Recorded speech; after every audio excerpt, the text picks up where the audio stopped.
En aquel tiempo enseñaba Jesús en el templo. Entonces preguntó: ¿cómo dicen los letrados que el Mesías es hijo de David? El mismo David, movido por el Espíritu Santo, dijo el Señor a mi Señor: siéntate a mi derecha y haré de tus enemigos estrado de tus pies. Si el mismo David lo llama Señor, ¿cómo puede ser hijo suyo? La gente, que era mucha, disfrutaba escuchándolo. Palabra del Señor.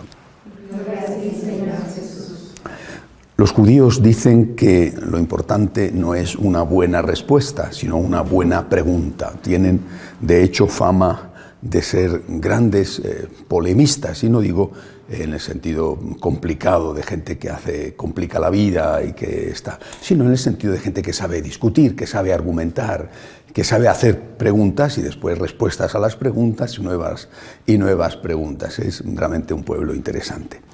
Jesús era un judío y entra en la polémica en el buen sentido de la palabra, ¿no? Es decir, a veces era interpelado, a veces con malas intenciones, querían ponerle trampas, y otras veces era él, como en este caso, el que provocaba. Hacía la buena pregunta. Pero el fondo de la cuestión, casi siempre, a veces los problemas, la polémica era sobre cuestiones morales, ¿no? Como por ejemplo cuando él condena el adulterio pero impide que maten a la adúltera, o cuando él hace curaciones en un sábado, que era un día prohibido para hacer cualquier tipo de trabajo. Pero casi siempre el tema de fondo era la propia naturaleza de Cristo.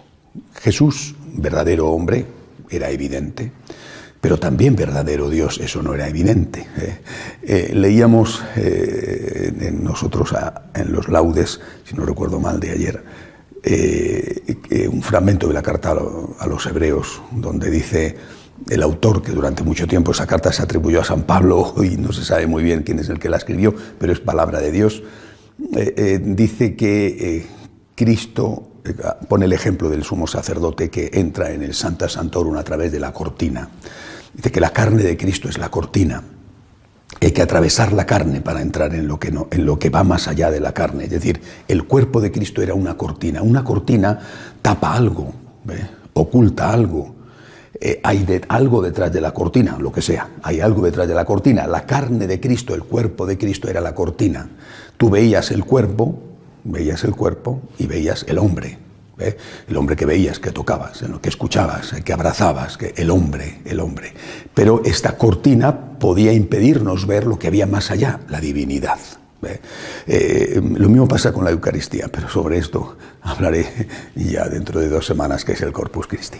Es decir, el debate de fondo va a ser la naturaleza de Jesús, y sobre esto además van a girar los primeros concilios que se celebren en la Iglesia. Bueno, el primero de todo fue el concilio de Jerusalén, estando vivos los apóstoles, pero después de la libertad, cuando ya Constantino dio el edicto en el año 313 que permitía libertad a la Iglesia, todos los concilios giraron sobre la naturaleza de Cristo. ¿Era verdadero Dios o no? ¿Era verdadero hombre o no? ¿Qué papel tenía la Virgen María? ¿Cómo podía ser una mujer madre de Dios? En fin, eran los temas cristológicos y sus implicaciones los que dominaron el debate intelectual en los primeros siglos de la Iglesia. ¿Por qué esto es tan importante? Primero, lógicamente es importantísimo saber si Jesús era o no Dios. Es que no es lo mismo que muera un hombre inocente, muera un hombre, pero la sangre de un hombre, con todo el valor que tiene el valor que tiene, no más ni menos. No es igual que Dios se haya hecho hombre, no es lo mismo. Que muera un héroe, que muera un gigante, una persona que quiere dar la vida por su pueblo, tiene un gran valor. Uno de tantos que en tantos países han sacrificado su vida por la libertad de la patria, para defender al país de un enemigo. Cada país tiene sus héroes. Nosotros en España también los tenemos. Hablamos de Agustina de Aragón como una de las campeonas contra los franceses cuando querían ocuparnos en el siglo XIX. En fin, pero no es lo mismo. Los héroes humanos son los héroes humanos, y Dios hecho hombre es otra cosa. La sangre de un Dios derramada, que es hombre también, es diferente. Pero además de esto, que es importantísimo, hay una consecuencia fundamental que no debemos olvidar.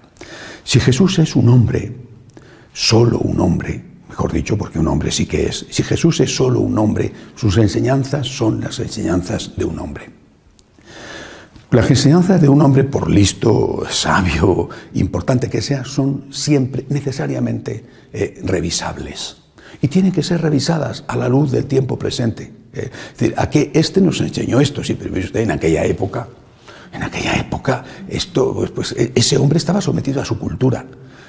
Tenía limitaciones, condicionantes, y tenemos que leer lo que ese gran hombre enseñó, tenemos que leerlo a la luz de su cultura y de su tiempo. Y ahora hay que quitar todos esos condicionantes y adaptarlo a nuestro tiempo. Esto es lo que están intentando hacer algunos en la Iglesia. Jesucristo es un gran hombre, un extraordinario hombre, tiene un mensaje muy valioso, novedoso para su tiempo, incluso perturbador, revolucionario para su época. Punto. Hasta ahí hemos llegado. Pero si es Dios, es completamente distinto.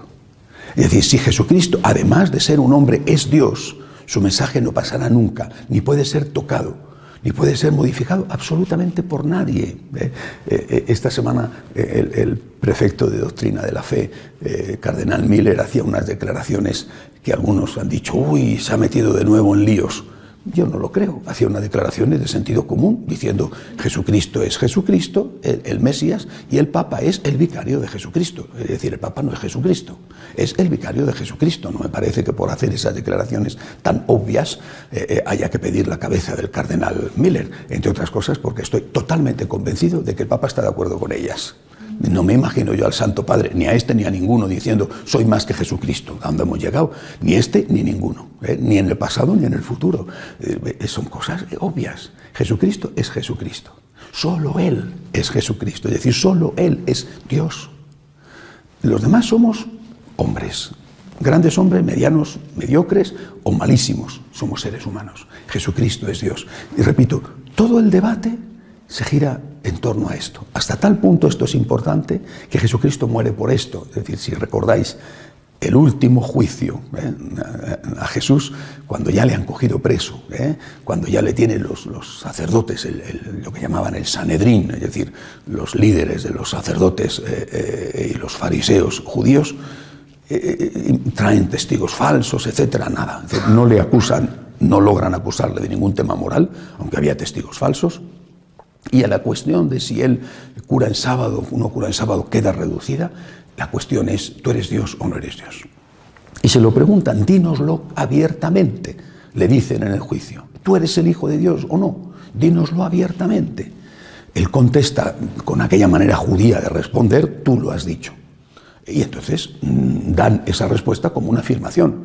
Y dicen, ya no necesitamos testigos, lo acabamos de escuchar, ha blasfemado, se ha hecho Dios.